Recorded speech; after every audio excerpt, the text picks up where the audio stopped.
Fala pessoal, tudo jóia? Hoje a gente vai falar do KNSC, né? Um fundo que teve um desdobramento ali, inclusive, né, pegar a notícia aqui. O desdobramento aí de cotas do KNSC foi aprovado em Assembleia Geral, né? E com esse desdobramento, cada cota vai ser representada por 10 novas cotas, né? Ou seja, aí a data base vai ser para, né, de 3 de novembro, faz pouco tempo aí, né? Ou seja, não vai mudar nada para o cotista, só aí é uma tentativa de aumentar a liquidez do fundo, né? Então, se você cotiza esse fundo ou está estudando ele, não muda nada, né? É só realmente uma. Acho que é um caminho, inclusive, que o mercado está adotando, né? Não apenas ele, CBTS, vários outros fundos aí, BDCI antes, enfim, vários outros fundos aí fizeram essa transição para a base 10, eu acho legal, né? Fica mais acessível aí para a galera. Show de bola? Bora falar desse fundo. Eu acho que esse é um fundo aqui interessante para quem não quer ter muita dor de cabeça, inclusive, né? É um fundo ali com 100 mil cotistas, então tem muita gente dentro dele. CDI mais 3,63% a taxa, né? Então uma taxa ali que não é tão alta como a gente vê lá nos FIAGos, né? De CDI mais 5 e tanto e tudo mais, mas é uma taxa aí já relevante. E na parte de IPCA, mais 8,19% também, que é uma taxa interessante na minha opinião, né? Tem ali uns bips a mais, né? Um percentual a mais ali sobre a taxa livre de risco, entre aspas, né? Porque eu sempre falo que não existe nada livre de risco, né? Mas a gente olha ali os títulos públicos como o mercado olha, né? Como se fosse a taxa livre de risco, né? Patrimônio líquido aí bem relevante de 1,2 bi. É... Cota patrimonial 90 e a cota de mercado 91. Né? Liquidez de média diária também super tranquilo, 2,67. Então é um fundo para quem ali quer comprar ali um fundo de papel e não preocupar com CDI, com IPCA, enfim, vai ficar ali mais ou menos meio a meio. Ele é um pouco mais voltado para o IPCA, então vai ter uma queda ali um pouco a mais em momentos de deflação e tudo mais, mas você vai ver ali que a gente vai mostrar aqui no relatório, né, que é um fundo ali bem separado, digamos assim, né? Um fundo que você vai colocar ali seu dinheiro e vai deixar, né, sem grandes dores de cabeça. Posição final do período, né? Ao fim de setembro, o Kinea estava ali com 108% dos ativos alvo. Como isso, Daniel? Porque ele tem alavancagem, tá? E 2,6% em instrumentos caixa. O que ele fala, né? Distribuição de dividendos referentes a setembro, cuja distribuição ocorrerá no dia 13 de outubro do ano do mês passado, são de 75 centavos por cota, e representam uma rentabilidade isenta de imposto de renda ali para pessoas físicas de 0,81%. É isso, né? Também pegar a parte ali do IPCA vai dar uma pesada nesse fundo, considerando a cota média de ingresso de R$ 92. O preço importa, né?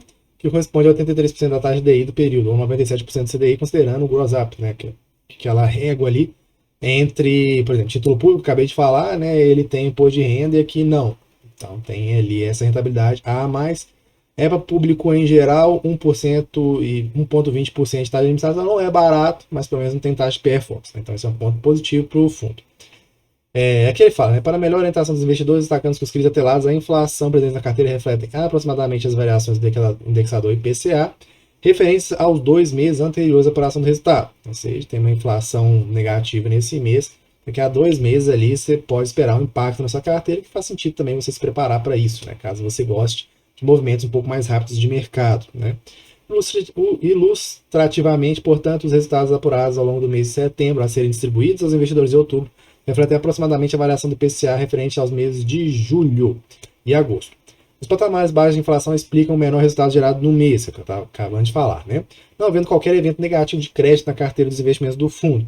Vale ressaltar que a janela de deflação registrada nos últimos meses foi considerada pontual, de modo que o consenso dos analistas de mercado indica que tal janela não deve persistir ali no curto prazo.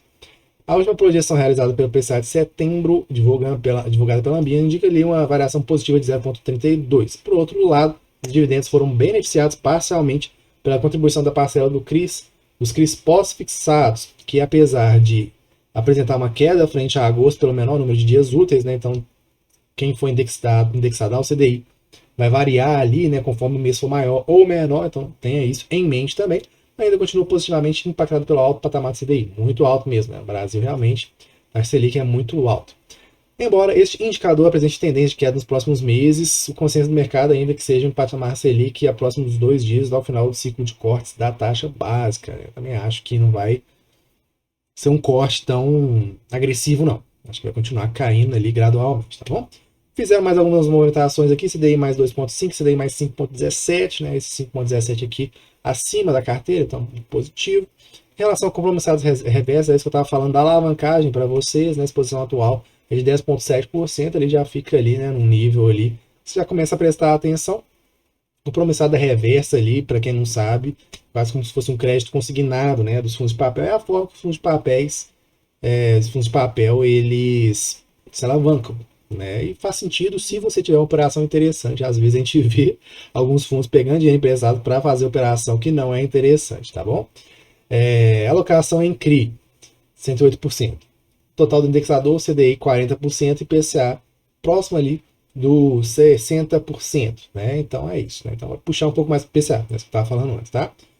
É interessante esse fundo também que ele tem ali o setor de residências, né? Muito interessante, 35%, mas também tem escritórios logísticos, seguido por shoppings e corporativos. Então tem ali também uma particularidade a mais aqui nesse fundo, bem interessante, né? Quase 3 milhões de liquidez, não preciso falar nada, muito tranquilo, não precisa se preocupar com isso, né? Assim, não sei que você seja um investidor muito, muito grande, que não é o caso da maioria das pessoas, né?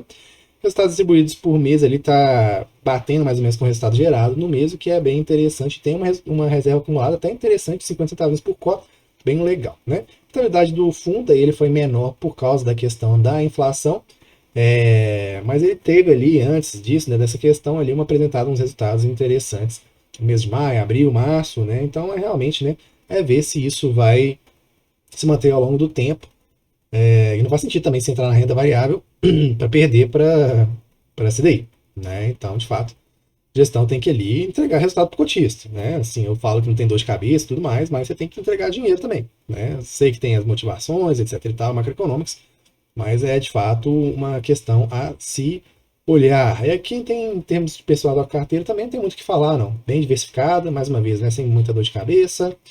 Os maiores percentuais, né? Tem um Infinity aqui, né? De créditos aí é, bem, bem estruturados, né? Assim, então, só 5% da carteira, né? Então, você 5, 4, 3, e esses são os maiores, né? Então, você pega ali e vai descendo até 0,2, 0, até descer aqui também, né? Aí aqui já vem com 7,9, que a gente já fica um pouco mais de olho, né? Do PL 6,5, com a carteira de 3, com CDI mais 3,25, CDI mais 4%, e aqui, né? IPCA mais 7, IPCA mais 5%, enfim. E aqui, né, também, pô, tá valendo a pena a taxa? É isso que eu tô falando com vocês. Né, assim, essa taxa aqui, na minha opinião, é baixa, bem baixa, assim, né, comparativamente falando. Então, 4% da carteira. Então, a gestão também tem que fazer essas movimentações para entregar valor para o cotista. Não, também não adianta, né? Isso aí é tudo uma questão de fato, negociação, originação, estruturação mesmo, tem jeito. Em termos de LTV, né, quanto menor, melhor. LTV, para quem não sabe, ele é a relação entre risco garantia, tá? Então, quanto menor, melhor. Ou seja, a sua garantia, né, de fato, ela é relevante frente à sua dívida. E aqui 75% já é alto, por exemplo. 50% já é bem legal. Tá bom? Então aqui nada de novo, né? Você vê algumas 65%, 60%. Chama ali a atenção, mas é diversificado. Então esse risco meio que, de certa forma, se compensa. Se é que pode-se dizer assim, né? Porque risco de crédito sempre tem, mas é claro que você espera sempre ali uma garantia relativamente proporcional, né? Assim, interessante, uma boa diversificação e por aí vai. É isso que você tem que procurar nos seus fundos, sejam quais forem, né? Não apenas aqui no KNSC, tá bom? E é isso, né? E aqui eles mostram também os outros fundos também. A Kinea é uma gestora aí muito consolidada no mercado, né? Que ela gosta desse tipo de fundo para não dar muito dor de cabeça. Espero que tenham gostado desse vídeo. Se gostou, já deixa o like, se inscreve no canal, também se torne membro para ter benefícios exclusivos, beleza? Até a próxima. Tchau, tchau.